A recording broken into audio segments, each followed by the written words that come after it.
Hi, everyone. It's me, Tim. And today I want to talk about that phrase, nothing personal, it's just business, which is usually used by companies when they're about to do something not too nice and they don't want you to take it personally. It's just business. I want to tell some stories about friends trying to use me to get a job or getting a job through me where it didn't end up well. Because the moral of this story is it really wasn't personal, it really was business. Now, if you have a job in the game industry, I guarantee you probably have stories like this. A lot of people try to get in the industry through their friends or family members. I'm not even going to talk about the number of times I've been contacted by a relative to either get them a job or one of their kids a job. Or even how a woman I went to high school with 30 years ago contacted me once to get her son a job.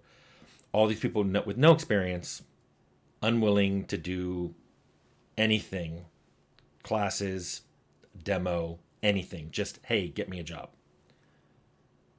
What I want to do is I want to tell 3 stories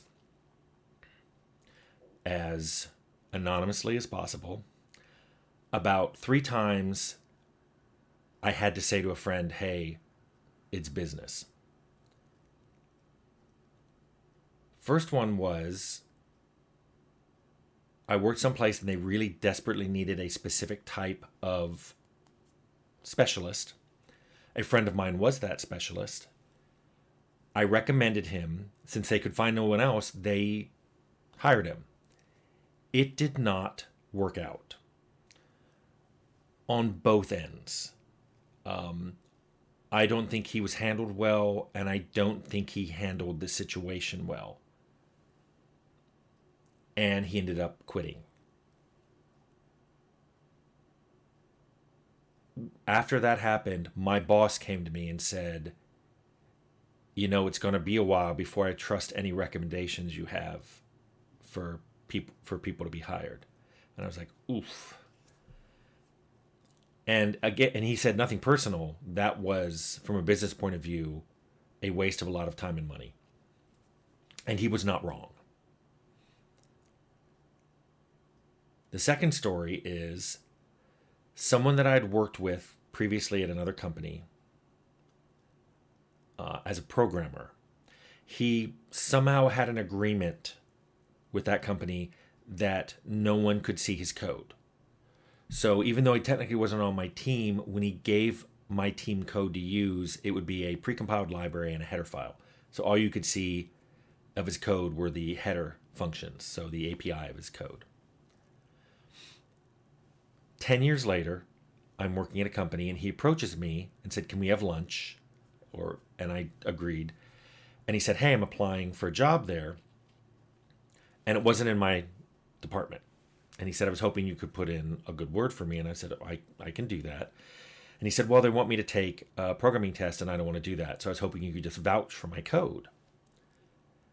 And I gave him a strange look because he was immediately like, why are you looking at me like that? And I was like, you've never let me see your code. I've never seen your code. And I remember twice having issues with your code. That was with your code. But we had to wait for you to get around to it because we couldn't go in and fix it ourselves because you wouldn't let us see your code. I said, you're going to have to take the test. And he was like, well, you should just tell them I don't need to. And I'm like, how would I do that? He got so mad, he just left. He never took the test, never applied. And I remember telling him, I said, don't take this personally. But everybody who applies here as a programmer takes that programming test. Do not make this a personal thing. Take the test or don't. That's on you. So he left. Third story, someone wanted to come on board on a project I was on as a designer. I had worked with him before, very distantly. I was like, sure, but there is a design test and you are going to have to get the approval of the lead designer in that area. He was like, sure. He took the test. The lead knew we were friends, and he brought me the test and he said, "Hey, just so you know, this test isn't very good." And he showed me the test, and I agreed. Objectively, it was not very good. Questions were incompletely answered. If there was a question that said, "Tell us about A, B, and C," they'd say something about A, ramble a bit about B, and then just stop. So this was objectively incomplete answers. And then the one that was subjective, which had a design that you had to do, immediately showed holes in the design. We both me and my lead had questions about, well, what about this? And what would happen if this happened? And I see a lot of issues with this. It would take a lot of massaging to even make this design work. He said, "I'm glad you feel that way because I'm not going to extend an offer." Well, my friend contacted me and said, "Hey, I heard I'm not getting an offer." And I said, "Yep, that your test was not up to the standard we have." And he basically said, "Can't you override that? Because you're in charge." And I had to tell him, I'm like, how would that look if I overrode my lead?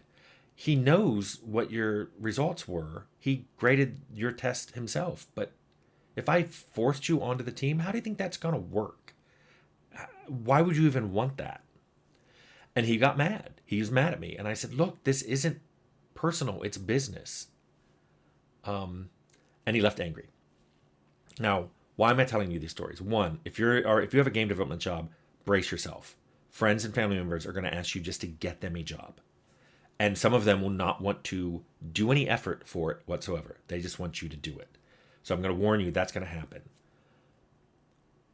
But the other thing I wanted to mention was there's that phrase, "It's not personal, it's business," which is usually uttered by people who think a company's doing a particularly despicable thing and trying to pass it off as business and not personal, especially after they tell you, "We're all family here," and then they lay everyone off.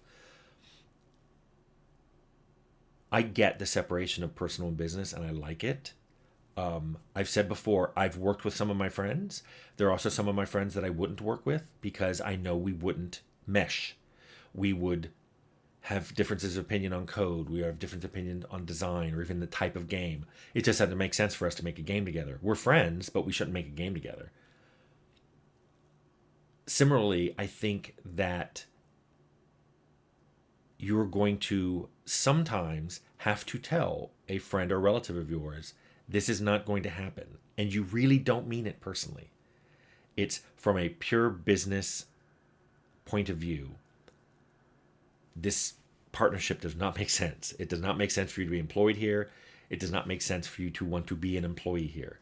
Your skill set is not what we're looking for, or the way you like to work isn't a match for this. And I know a lot of people take things like that personally or say, well, the company should accommodate me. You should find an accommodation for me for working with someone like me. And to a point, I agree. But if you're trying to come to a company that makes RPGs and all your games are action games and everything in your test is, yeah, this should be done the action, first person shooter way, that's probably just not a good fit. It has nothing to do with your skill set or how good our test is or how great our company is. It's just that's not a good fit. So I wanted to tell those stories, and also, so one, you're not alone. If this happens to you, it happens to everyone. And eventually you are going to have to break bad news to a friend or a family member that they're not working, they're not getting the job. So I wanted to know it wasn't just you going through this. But also I wanted to underline that, yes, a lot of times businesses do nasty things and try to tell you not to take it personally. But sometimes decisions are made that are pure business. And if you bring friendship into it, you're not a good friend. And I'm saying this as someone who applied at a company, flubbed the test, knew people who worked there really high up, but I didn't contact them at all and say, hey, can you get me the job? I moved on because I don't want to get a job that I don't deserve, and I certainly don't want to put a friend of mine in a really bad position of overriding someone who works under him just to get me on board. And I'll tell you something, companies that I haven't gone to, some of them I was like, oh, I really regret. I think I would have loved it there. But a few of them, later on, something happened and I'm like, ooh, I wonder if I dodged a bullet.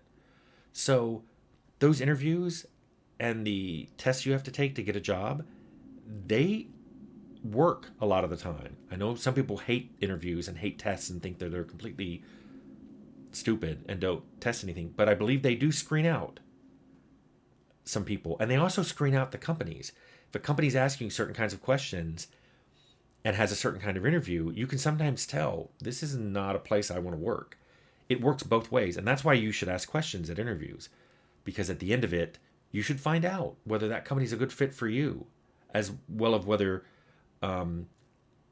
you're a good fit for them. It's a two-way street. So I guess the theme of this is sometimes it is just business.